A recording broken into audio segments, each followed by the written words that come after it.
Hey guys, and welcome to a logo design video. This is a series where, since I'm just really starting graphic design, I want to do something to get better. So I've started making logos using certain design elements that I've learned, and I'm thinking about putting some on YouTube and maybe making some for other people, just so that I can get better. So right here, I'm just starting out with just two circles, and I'm changing the curves right here, so that you get this nice little sort of curved look. So the sort of idea that I had when I was doodling in Chinese class is I doodled these three dots connected by lines and then one dot that was a different color. So that's sort of what I'm doing here. So you see right here, I'm just outlining these circles and just making all these I'm just making these all just one shape so that I can easily use them. So I can just make an outline that goes around all of them. And sort of had this idea to sort of add a smaller circle inside of them, just sort of give it a little bit of depth, and sort of make it look more like a I don't know what I was really trying to make it look like, but some people have told me it looks sort of like the Android lock screen in the Steam logo, which I don't completely disagree with. Because the way that they're connected, it sort of does look like the Steam logo, and also the orientation looks sort of like the Android lock screen. But when I started doing this, I didn't actually have a made-up company name that I'd come up with. Right here, sort of doing something. I was trying to see, oh, well, what if I filled in the middle with a color and sort of had that nice little plus shape in the middle? So I'm just duplicating this and going about the hard way to actually attach to the other side. I'm getting frustrated because since that side is hidden by that, I can't really place it on the circle. So the program I'm using, because I know there'll be 1,000 comments about that, probably not 1,000, probably wouldn't get 1,000, but the program I'm using is Adobe Illustrator. It's the best, in my opinion, vector graphic software.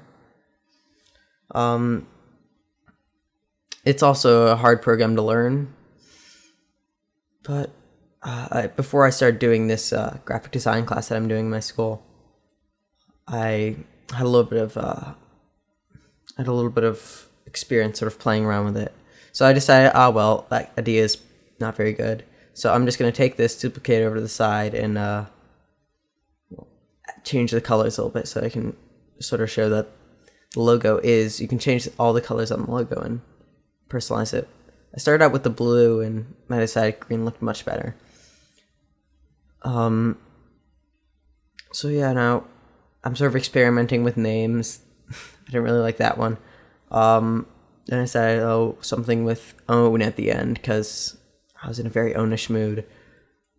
So just making that sort of centered over, since it's not really something I'm very committed in right now, this logo, I just sort of selected one of the regular fonts, and since it started in the middle, I sort of went through all of them and then came back around and decided on this one.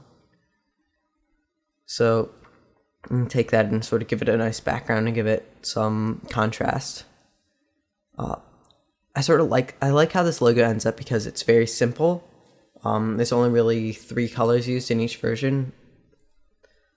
And also the sort of style of it is very simplistic with the shapes that it uses, and also how one of the things when you create a logo, you want it to be very easy to read at very small sizes. That's why vectors are usually used. So this little thing in the middle is extremely easy to recognize, because you just see, 16 by 16 image, you see 4 anti-aliased circles with a line connected to them, and it's like, I know that logo, or at least I can recognize it. So right here I'm experimenting with something else, sort of different medium that you could put it, a more long form logo, because you want sort of one that'll fit in a square, one that will fit sort of like on a desk or something, and another one that'll pretty much do everything else. So this is like if you're on a business card or something like that. So just making it a bit smaller and placing it underneath there.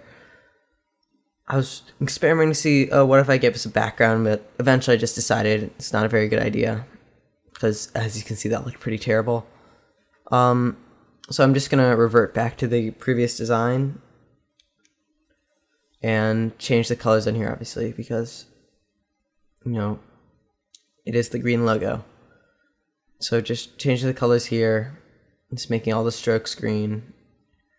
I was trying to also keep the contrast between the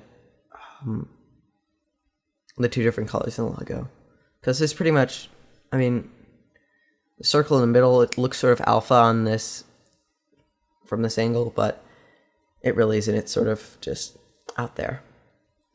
So I'm just duplicating this up top. Just in a second you're gonna see me get ready for the presentation slides.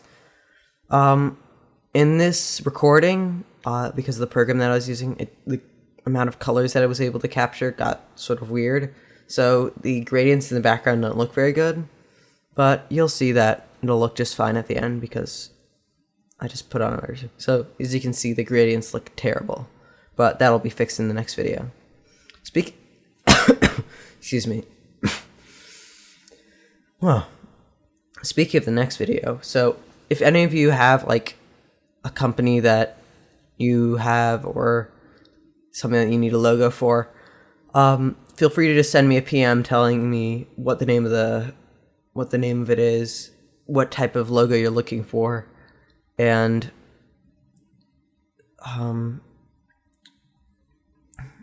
what an email in which I can contact you.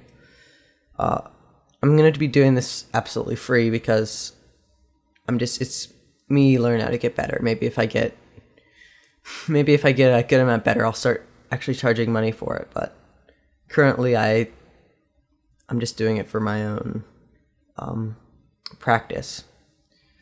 So right here, I'm just finishing up the two presentation slides, and here they are. I think they turned out pretty good.